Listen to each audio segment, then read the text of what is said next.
ინგა, შეიძლება რომ ვიმეკობროთ აი ასეთი მსგავსი შინაარსის შეტყობინება და კომენტარი არაერთი მოდის ხოლმე ჩემთან და მინდა ეს თემა განვიხილოთ. რა შემთხვევაში ვმეგობრდებით და ვახლოვდებით და ვხდებით ახლობლები ადამიანები. მხოლოდ ერთ შემთხვევაში სხვა ვერსია არ არსებობს. როდესაც გვაქვს საინტერესო, საერთო ინტერესი. რა შემთხვევაშიც შესაძლებელია საინტერესოდ ერთად ორივესთვის საინტერესოდ ერთად დროის გატარება. წინააღმდეგ შემთხვევაში მეგობრობა არ გამოვა, ახლობლობა და აი ეს ნაყოფიერი დროის სასარგებლო და საინტერესო დროის გატარება ერთად არ გამოვა.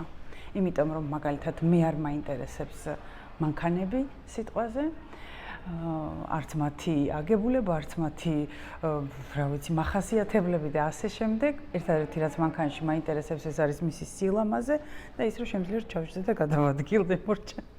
ეს არის ჩემი მანქანებისადმი ინტერესი. სიტყვაზე ამას მაგალითისთვის ვამბობ. და შენ მაგალითად არ გაინტერესებს საერთოდ არ ვიცი თვითგანვითარების და პიროვნული ზრდის თემები, რომელიც მე ძალიან მაინტერესებს. და ამ შემთხვევაში არ გამოგვივა მეგობრობა, ხო? ხო და მინდა ახლა პირველი რომ დაფიქრდეთ იმაზე.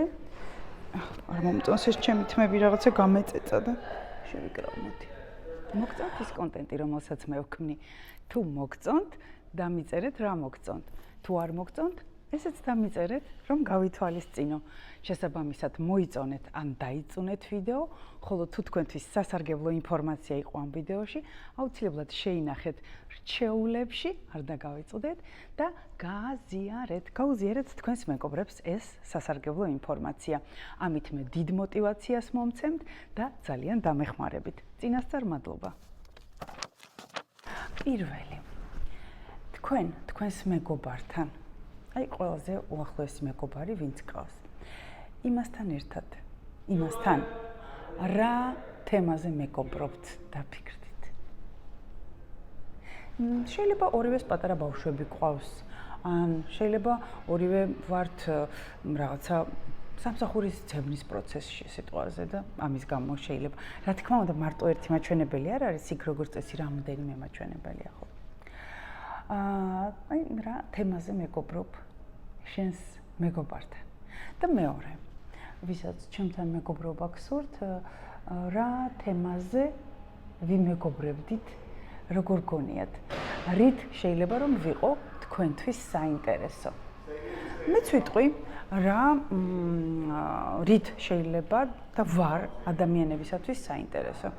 ჩემი ცოდნით ფსიქოლოგიაში რა თქმა უნდა, იმიტომ რომ აი ძალიან ბევრი დიდი ხანია უკვე ამ თემაში ვარ, ძალიან მაინტერესებს, დიდი სიამოვნებით შევისწავლი ადამიანის ფსიქოლოგიას, ჩემს თავს, ჩემი კლიენტების ფსიქოლოგიას და აი დიდი სიამოვნებით მუშაობ, არ ილევა ეს სიამოვნება და ინტერესი, იმიტომ რომ აი ძალიან ღრმა, უსასრულო თემაა დღევანდელი ადამიანებისათვის ეს. არ არის სათანადოდ გამოკვლეული. ისე როგორც ძალიან ბევრი სხვა საკითხი. და აი ამ თემაზე შეგვიძლია რომ ვიმეგობროთ, მაგრამ ის კი არა, უყურებ მასწავლებლობა და მოწაფეობა სხვა რამეა. ხოლო მეგობრობა არის ტოლფასი ურთიერთქმედება. კი, ჩემგან შეგიძლია რომ ბევრი რამ ისწავლო, მაგრამ მე რას მომცემს შენთან მეგობრობა? შენ რა შეგიძლია გამიზიარო ჩემთვის ახალი და საინტერესო? ხო? აი ეს ფსიქოლოგიური საკითხები, თემები, ფსიქოლოგია, ეზოთერიკა, სულიერი ზრდა, სამყაროს მოწყობილობა, ეს ყველაფერი ჩემთვის არის ერთი დიდი მსუყე, გემრიელი ინტერესის სფერო. მეორე ჩემი ინტერესის სფერო არის ესთეტიკა, ვიზუალური ესთეტიკა. და ძალიან მიყვარს გამოფენები, ძალიან მიყვარს არქიტექტურაც მიყვარს, მაგრამ არქიტექტურა იმდენად არა, როგორც შიგნით დიზაინი და დეკორი.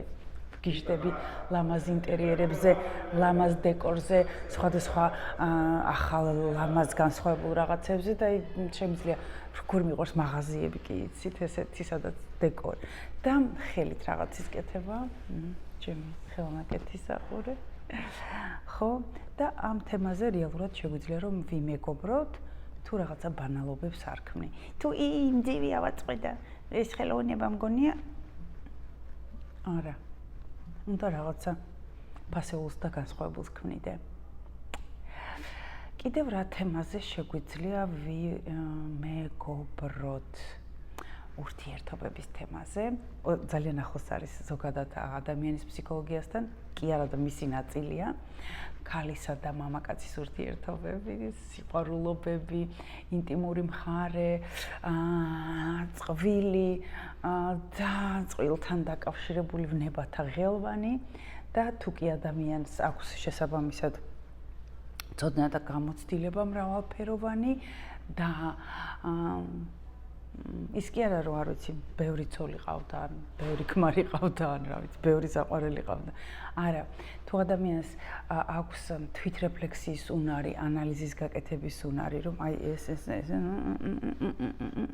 და აი ამ გამოცდილების გაზიარება ძალიან საინტერესოა ჩემთვის. ზოგადად შემოქმედება, რა თქმა უნდა, სახვითი ხელოვნება, ძირითადად შემოქმედება, ბევრი სხვადასხვა მხარე აქვს შემოქმედება, სახვითი ხელოვნება ძალიან საინტერესოა ჩემთვის და დეკორში შედის ფაქტიურად ეგეც, ფაქტობრივად. კიდევ რა არის ჩემთვის საინტერესო? იუმორი და რაღაცებზე ხვანცალი და სიცილი, ღმერთო, გადაობა და არ ვიცი, ჩემს შვილთან, უფროსთან ისე გემრიალად, ისე კარგად ვართ ხოლმე. ერთი რაღაცა სიტყვის, მეორე ახვება, რაღაცას ვიკრიჭებით, ვოხუნჯობთ, ერთმანეთს ვეჯღანებით, ერთი მეორის ფრაზებს ვაგრძელებთ და აი ამ იუმორის ფოზე, როცა აი ერთ ტალღაზე ვართ, ამ კუთხით, აი ძალიან ხალასი და ესეთი არის ურთიერთქმედება ადამიანთან.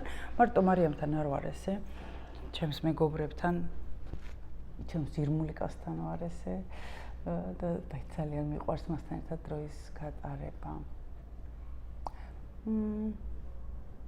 კიდევ რა? მოგზაურობა. მოგზაურობა მიყვარს. ძალიან და ამ თემაზეც შეგვიძლია რომ ვიმეგობროთ. თუკი ახლა მიყვარს გასაგებია, მაგრამ თუკი გაქვს ამის თავი და საშუალება რომ იმოგზაურო და ერთად ვიმოგზაუროთ, ხო? ერთი მეორეს გავუზიაროთ, ხო, მაშინ საინტერესო. კიდევ რა? ტანისამოსი, გაპრანჭვა, კოსმეტიკის თემები საერთოდ არ მიზიდავს. ტანისამოსი, როგორც სხეულის დეკორირება და შეფუთვა, კი, უფრო საინტერესოა და ჩემი ერთ-ერთი პროფესია. წარსულში image making-ი იყო. კი, მაგრამ ისე დონეზე არა რომ აი ტანისამოსზე ვაფანატებდე და აი fashion-ში ვიყო გადავარდნილი და ზეპირად ვიცოდე ბრენდები და ასე შემდეგ და აი ამ თემაზე ძალიან მიტაცებდეს, მოვიტყუებდი, არა. ეს არის და ეს. გამიწერეთ თქვენი თემები, თქვენ რა გიტაცებთ. და რით შეიძლება რომ ჩემთვის საინტერესო იყოთ. ჩემთვის რა ახლა არ გეგონოთ რომ განდიდების მანია მაქვს. აი ნებისმიერი ადამიანისათვის აი რით შეიძლება რომ იყოს საინტერესო ღრმა და აი რაღაცა ფასეული გაუზიარო ან გააკეთო მასთან ერთად. რა არის ესენი? მომწერე.